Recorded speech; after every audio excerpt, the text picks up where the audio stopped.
everyone. Welcome back to Relative Pitch Season 2. Oh my gosh, I cannot believe we are officially in our second season. It has been a whole lot of fun. It's been a whirlwind. I remember a year ago, this was just a thought in our minds, but look at here, we're in Season 2. And all the people we've had, we just want to say thank you for being part of our journey and becoming part of your journey. And all of our people who are listening to us, watching us, thank you so much because every week you are there for us. You are always talking with us. And we just want to take this time to say thank you. So before we go on, I want to ask Lauren first. How has your summer been since our last official episode? How has it been? Oh my gosh, it feels like it's been a whole year actually from the point where we stopped recording to now. And I mean, well, and we'll, talk more about the Summer Spotlight series, but even then it still it felt like, it feels like we have had a whole, all summer. But I've been taking the time to kind of travel, safely, of course. I know that COVID is still alive and well, unfortunately, but got to see a lot of my family members, which has been really great, and done a lot of teaching, which has been really wonderful. And like actually in-person teaching, which has been weird, honestly, seeing students in person now, but that has been really amazing. And just taking the opportunity to really reflect on what my next steps will be later on, which, by the end of the season, we will know what those next steps will be, which I am super excited about. But I don't know. It's been a great summer of just a mixture of everything. Work, play, leisure, all of it. What about you, Michael? I'm tired. I should have safeguarded a little bit more of my summer and played golf more. But I was really happy to take 2 weeks off and like not talk to anybody. Those 2 weeks were the best 2 weeks of the whole summer. Like for real. So yeah, but that's about it. Getting back with meetings and meetings and meetings and preparing for the semester. Nice. What about you, Mr. Morris? How's it going over there? Well, I had a phenomenal summer. It was packed. I first started my summer going to Texas for the Art of Band and Wind Conducting workshop at UT Austin. I got to work with some fantastic people, Professor Junkin, Dr. Setatal, and the faculty at UT Austin. So much fun, learned so much stuff about good old Mozart, as we've talked about in the past. It was just a lot of fun. And also, Texas is very hot, but their food is so good. So, My so, so, so gosh. good. And then next thing I know was in Miami, safely. And then I come back and guess what? It's time to work.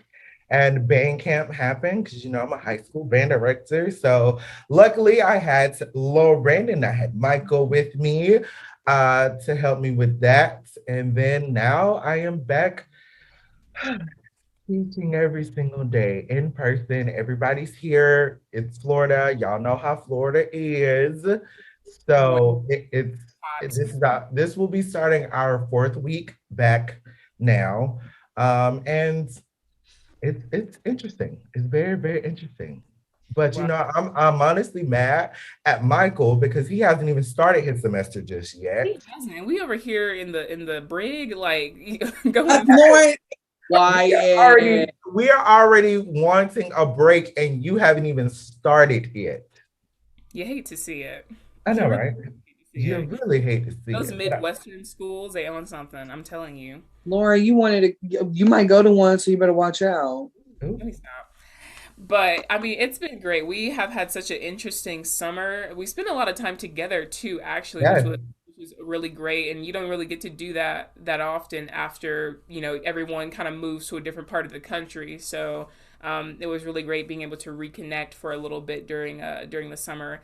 But we are very excited to be back for season two and to get right back into where we left off. And honestly, it's been so interesting seeing where we have come from, like all of season one, everything that's gone on there, what we have kind of made it into, and what our guests have helped us, make it into. It's a conversation, it's an open discussion, and it gets the mind going. I'm constantly now always wanting to do discussions and do things like this because it's way more interesting than the alternative.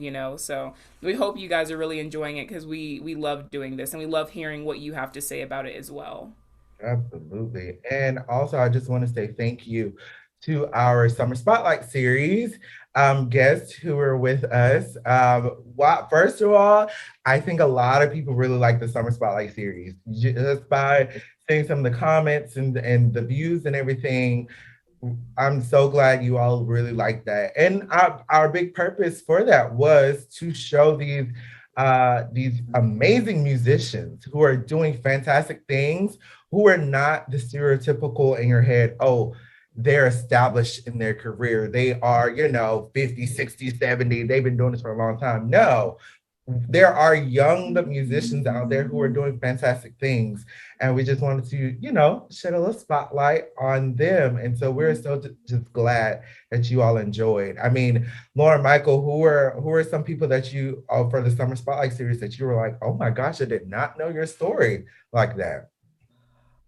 Oh, Via Kwong, Mm-hmm. and soon to be Dr.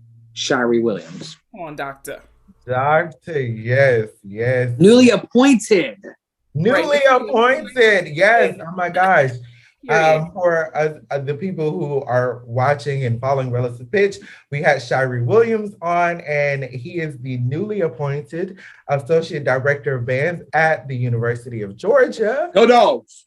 Go Dogs. And so we want to just clap for him, and everybody else are doing just fantastic things. So make sure you go follow them, okay? Follow their social medias and just be their support system, because we are, and so we want to be on their journey as well. I will say Hannah Rudy as well. We got to give it up for our new owl. We got to give it up for our new owl. Like, we hope you are out there changing lives, giving fresh perspectives. We know, like, she's just a breath of fresh air. I think, like, having her on, we're just like, oh, we feel cleansed, we feel washed. Yes. She brings a very great energy. That's going to be really great for the KSU school, or the Dr. Bobby Bailey School of Music. Let me put some respect on right. Excuse me. Yes, and like also, I just saw some photos of Jasmine Habersham. She's in a new opera. She was all glammed up in her costume, looking gorgeous as ever. And I know she sounds absolutely fantastic. So great job for her. And then we also had now Dr. Rebecca Daniel on. And I saw newly appointed as well, Director of Wind Studies at the University of Utah. I just saw a picture where she was doing, I've been out of the university system for so long now. Chair placements, that's what there are. Thank you. Yeah. Chair placements, she just posted a picture about that. And I'm just like, oh my gosh, love to see it. And we cannot forget about one of our partners, and we're so happy for them to be our partner, is Miss Emily. As you know, she, first of all, I have to just say thank you so much. I hope she is watching, because you know what, she has been like a guidance for us, and we are actually partnering with her and with Music Fund for our upcoming GMEA kind of conference. And so we'll talk a little bit more about that, but we love to just see what Emily is doing, because she's always doing fantastic things. And I will strongly encourage everybody to join our guest village, like be a part of their village, and to expand your own village and find people who are willing to stand in your corner, who are willing to fight for you, who are willing to encourage you until the end of time, and also push you and always push you to be the best. Because during times like COVID, during times like now, getting back into the normal swing of everything in school, you need that village. You need that support system to feel like you can do it at your highest potential. Like, you know, you can do it, and we all know you can do it, but sometimes that faith wavers, and you need people there to help you put it back into place and get you back on the right track of your potential and how to fully reach and explode it. Absolutely. Yeah. Because Shari actually said that is, find a lifelong mentor. Whenever you are going to schools, and this goes for anybody in undergraduate or high school right now, when you're looking for a teacher, find somebody who is going to be a lifelong mentor, who is going to be a lifelong person to speak on your behalf. Okay. So that was honestly one of the strong things that I took away from Shari over the summer. So Yeah, that it's so important, and all of our guests, like we call them guests, but now they're people who now we are more connected to for various reasons, and then we get to go see them, go get their new appointments, and go get their new jobs and positions and all these things, and it's amazing because you have that next, that new connection with them, and I don't know, it's such a beautiful thing, and I think a lot of things with music and the arts in general is so collaborative, and that's why I like it the most is because you can be very individualistic, yes, and we all have our own individual personalities and spirits, but then you bring all those beautiful spirits and personalities together and it makes such, just beauty music and other things, and it's I'm excited and I'm very happy with how things are looking right now, how things have turned into for us here, and yeah, we just thank you. So I just can't say thank you enough to all of our guests who have been on, and because they constantly support and encourage us to continue doing what we're doing, and that's really the biggest thing. And I want to encourage our viewers and all of the people a part of our village to let us know what you want to see, like in particulars to the Spotlight series. If you have an idea of what you want to spotlight, like interdisciplinary arts, people who mix two of them, or vocalists, like you want to see a lot of vocalists or conductors or young brass players, young woodwind players, or just young professionals in general, music therapy, let us know what you want to see, and we will fight to make sure you see and hear their story and how it can help you. Right. Absolutely, because that only expands more of our knowledge too. So we get to experience this all with you. So we want to know what everyone's into, these days. But though we had some really exciting news for relative pitch in general that we got this summer. So does anyone want to tell everyone the good news if they We're don't going to already? GMEA. We're going to GMEA. Sorry, I just came out there. We ah, going. It's so going. surreal. Gosh. Like, I know I went like as an observer since senior year of high school. Anthony performed his senior year of high school. And then Lauren, did you go in high school? I went, no, I went freshman year of college. I performed KSU Wind Ensemble, and then our junior year, me and Michael, we did KSU Symphony Orchestra. And Anthony, was it your sophomore year? You Yeah, did, my sophomore year, yeah. yeah, you did We've chamber, been going for 4 or 5 years before this point, and right? now Yeah. he's sitting where we were looking at. It's Yes. kind of And when great. we say we're going, we mean we're presenting, okay? Presenting. Presenting. We have been selected to present. And so before, just like we've said, like my first time ever going to GMA was my senior year of high school and performing. And I was just like, what is this? What in the world is this? For the people who don't know what GMEA is, does anyone want to talk about what GMEA actually is and what it encapsulates? Yeah, so the GMEA stands for the Georgia Music Educator Association In-Service Conference. And it's basically where all the music teachers, musicians, they go. And it is where there's sessions about different topics in the music world.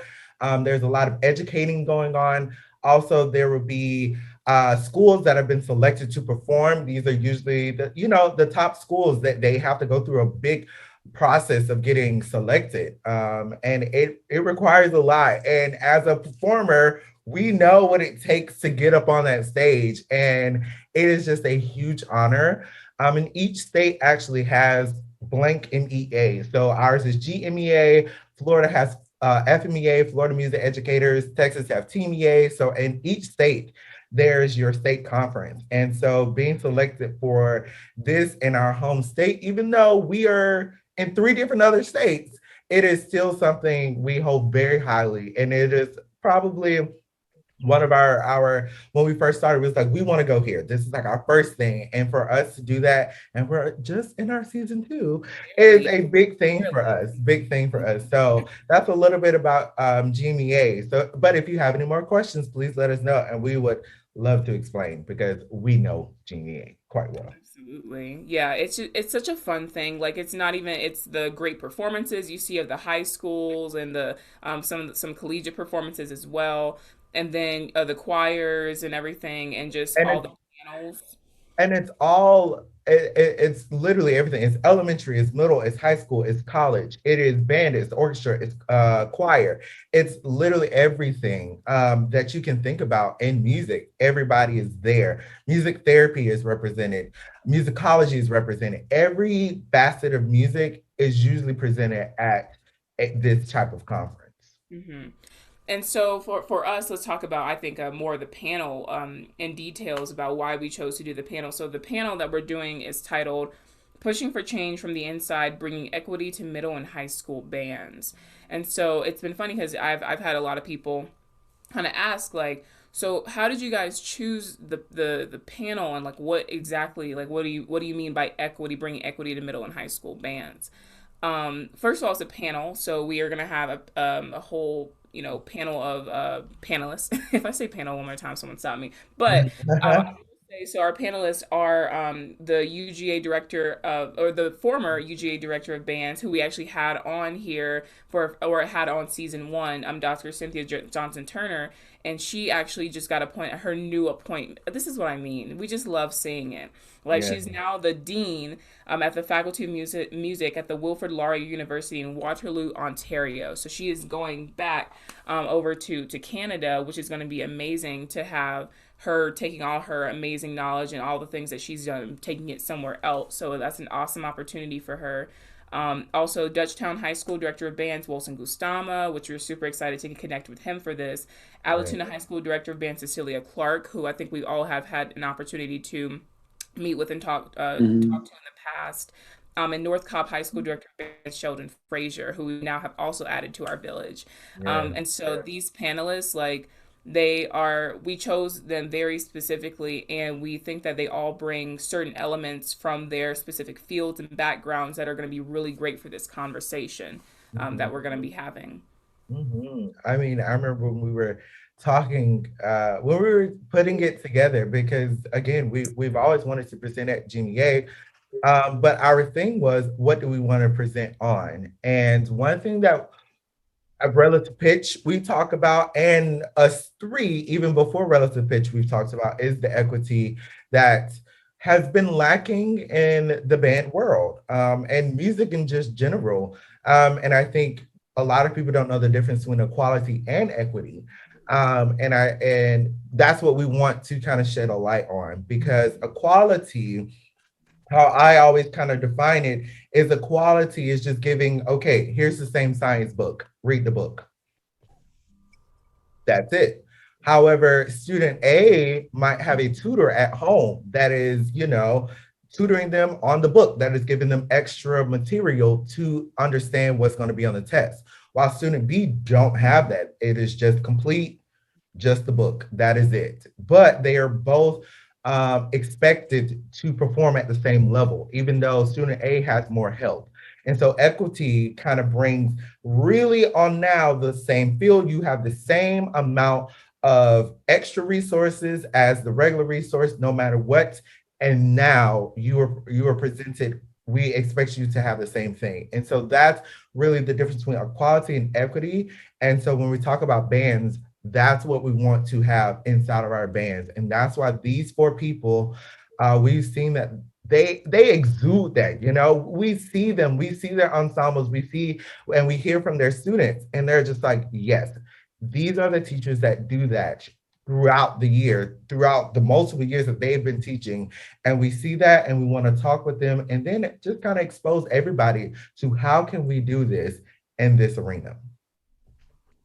Yeah, it's been a thing that recently, I think, especially with the racial tension. I mean, not that we haven't had racial tension in the U.S. for forever, but especially this past year, because being at home, having everyone at home and then also having all these things going on, everyone's way more aware of it, right? Because we're not going about our normal daily lives, so it's all in our face all the time.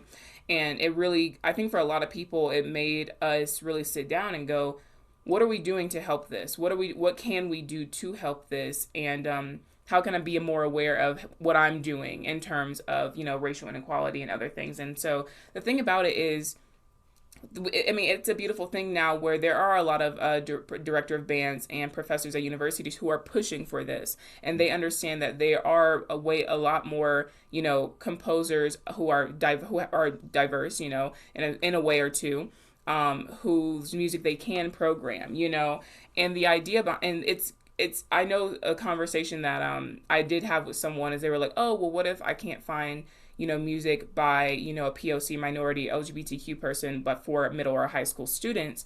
And I was like, well, so one thing that we're going to do and we've begun doing is compiling a list of resources where you can find these composers and their works by grade level. And you can see like what would fit for your school and everything. So that's something, again, these panelists, this is something that they have resources to that we may not know about.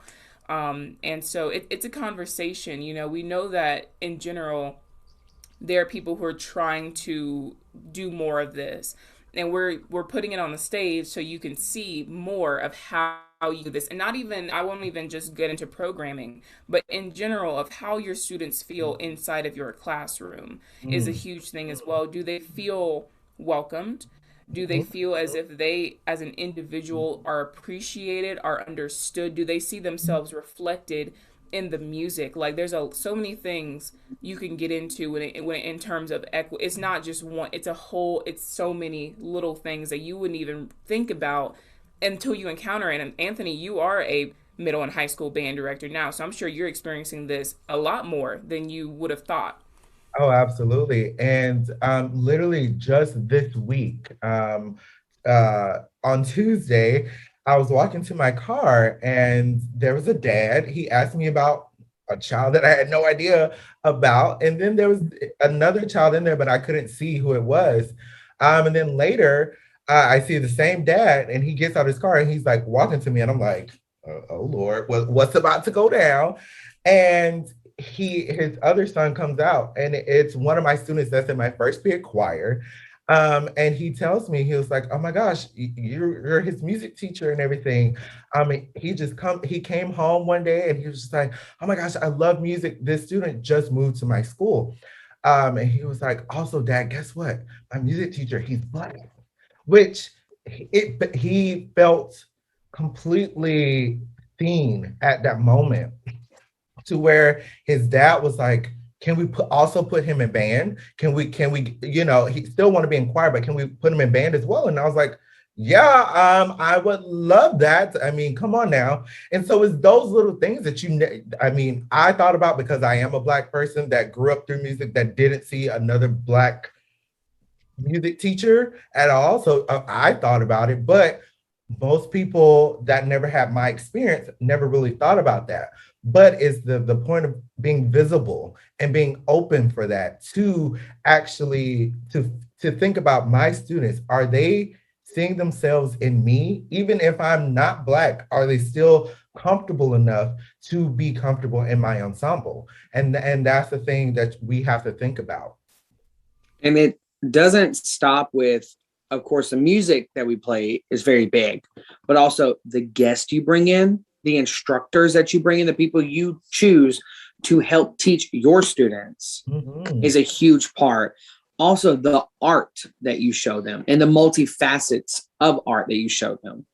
Like it doesn't always have to be band music, doesn't always have to be orchestra music, it doesn't have to be choir. You can show them art. You can show them pop culture. You can show them all different facets to show that they can connect things that are in their personal life to this, and show that this can be as new and as, I don't know, as relevant as some people want to say. Because if we have to bring relevance sometimes to show these kids like, oh, wow, yes, this is new now. This was new back then. This is why it was new. Now this is why it's new now. So it's like you can show them all these different ways through different mediums of art. And it just means a lot to students. Yeah. And that's been a conversation. I mean, we've talked about, repertoire selection for various levels of ensembles before, and I always have had the opinion that orchestras specifically have a very small central repertoire. You know what I Mhm. mean? Like it's about the same. If I go to a symphony orchestra concert, I would expect to hear an overture, maybe by I don't know, let's say a male European dead white dude, and then I'll expect to hear a concerto by a European white male who is also dead, and then Right. usually a huge piece.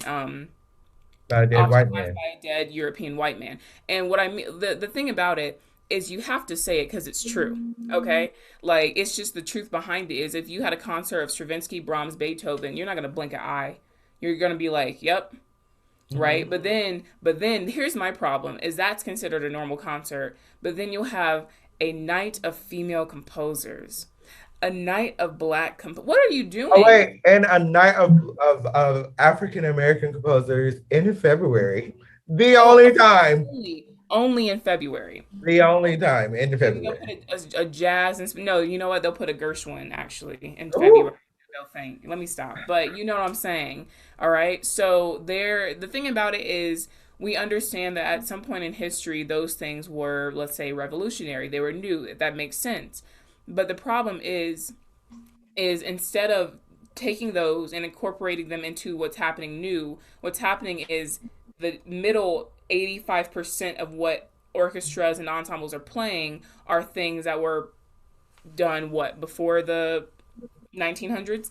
And then now that stuff, the stuff past 1900s and that are new 20 and 20th and 21st century, um, don't get looked at as much, or they're considered, ooh, oh, this is exotic, or this is this and this is that, and it's not taken as seriously. I have a Mhm. huge problem with that, and the again, equity and being able to say that you're actually diverse, because having one concert of female composers, that don't do it. That actually looks worse. I'd rather you just didn't do it than try to do that. And so, anyway, you can see that we have a lot of opinions on these subjects, and so it's going to be really great to have a panel discussion where we're going to ask the audience to send us questions too, so they can ask us some things that maybe they're educators and like I want to do more in terms of that, but I just don't know where to start. And we think by being selected that the count who chooses the panels and the performers really thought this is something that we think a lot of the majority of the people who are going to attend this conference can really learn from and take something from. Mhm. So you don't want to miss it. I don't want to miss it. I'm gonna be there, and I'm like, ooh, I'm so excited. Like it's gonna be Also, and beautiful. another thing, we are hoping to film this and it would actually be released on our YouTube. So stay tuned. If you cannot catch it in person, you can catch it virtually through YouTube. So no matter what, you can watch it. Exactly. And so I guess we should also dive into what we're doing to get to GMEA. So we mentioned Emily Ang earlier, who is the founding executive director of Lift Music Fund. And we have done something in collaboration with them where we are doing a fundraising recital. It's going to be virtual, make it easier for everybody via Facebook Live. And this is going to be in order for us to raise money for us to get to GMEA in terms of travel expenses and everything else that goes into that. And also donations will also be given to Lift Music Fund's Mission Fund, which is always wonderful. And we always love, we've been a panelist for, I'm actually a panelist this month, a judge for the funds that they give to the students and everything. And that's always a great thing. So it's just so great. And so this recital is actually Thursday, September 16th at 7 p.m. EST. That's Eastern Standard Time. And it's going to be via Facebook Live. Go check our website. The link to that and the GoFundMe is on there. So please I think we have a $2,500 goal that we want to meet. So please, any donation, no matter how if you think it's small, doesn't matter. It's something to us. So please consider giving that. But this fundraising recital it's a huge blend of, Yes. of people and styles, and so I'm pretty excited about it to see it. I am so excited because just I've already heard a couple of the recordings and everything, and I'm like, this is going to be very good, very, very good. So y'all are in for a treat. Y'all are definitely in for a treat. Absolutely. So make sure you check that out. I'm sure we'll advertise it more later on throughout before until up until obviously the actual recital. But we hope you can join us for that as well. And yeah, I'm just I'm proud of us. I'm proud of the point that we are at now, and all the amazing things that we're getting to do. And something I did want to mention, because this was something that was a big thing within the music community, is the passing of conductor Maestro Michael Morgan. Um, for those of you who may not know who Michael Morgan was, is he was someone who obviously inspired a lot of people. Whenever his passing was announced, that was all I saw on my Facebook page, from various musicians, especially the musicians of color. When you have a conductor and a music director who again, visibility. It's this topic of visibility. Seeing a black conductor who he has so many accolades that I can't even describe, but all his performances with the top symphony orchestras, his work with George Solti, and all, just it's so much. And to have someone like that at the top of our field and inspiring as many musicians as he's did, that's a loss.